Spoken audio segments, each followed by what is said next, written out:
Abwaan Saciid Maxamuud Gahaydha ayaa si adag ugu hadlay Abwaan Cabdiraxman Abees oo muddooyinkii u dambeeyay ku xidhnaa magaalada Hargeysa oo saaka la hor keenay maxkamadda gobolka maroodijeex waxaanu sheegay in loo diiday dhageysiga kiiska Abwaan Cabdiraxman Abees isaga iyo qoyskiisii abwaanku waa sidoo hadalka u dhigay sagaalkii subaxnimo ayaa Abwaan Cabdiraxman Ibrahim aadan Cabdiraxman Abees waxa la keenay maxkamadda gobolka maroodijeex sidaadii uu gaadhigu dhigay ayaa waxa soo galay 5 xaajiyadood oo ciidan ah oo ay hogaaminayaan hoggaanka hawlgelinta ciidanka booliska Maxamuud Gaashaanle Sare Maxamuud Ducaale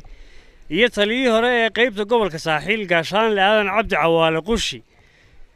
waalidkii walaaladii abwaanadii suxufiyiintii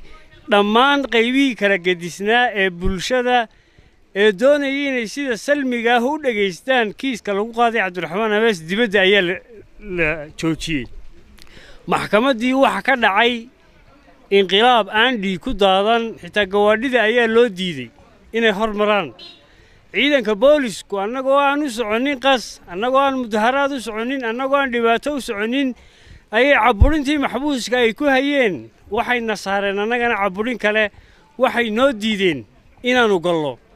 dhanka kale waxaa ka hadlay gariiqan Cabdiraxman Maxamuud Xaaji xogayaha ururka qareennada Jamaal Xuseen iyo Cabdi Good Abees waxaan maanta idin xaqiijinayaa in la dhageystay dacwadii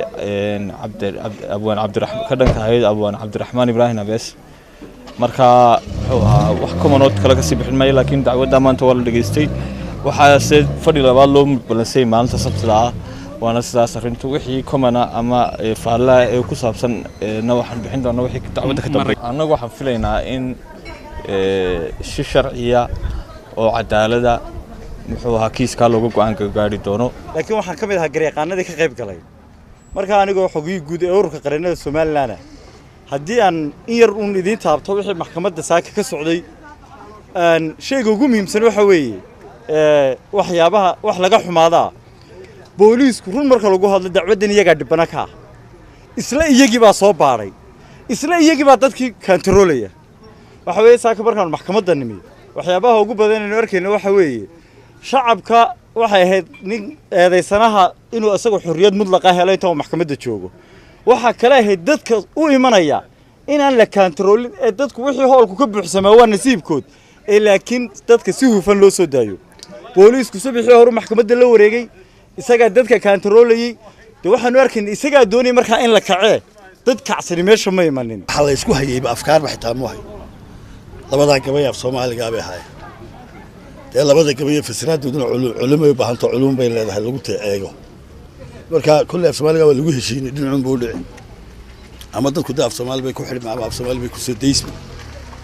kulli waa afkanu waxa qofka deema garanaysa ay dhibaateeyaan laakiin kulli waa arrinku waa laba gabay arrinka meesha la isku hayaa waa laba gabayo ninka abwaankii tiriyay Xamse Maxamed Muuse Cawke Ariel TV magaalada Hargeysa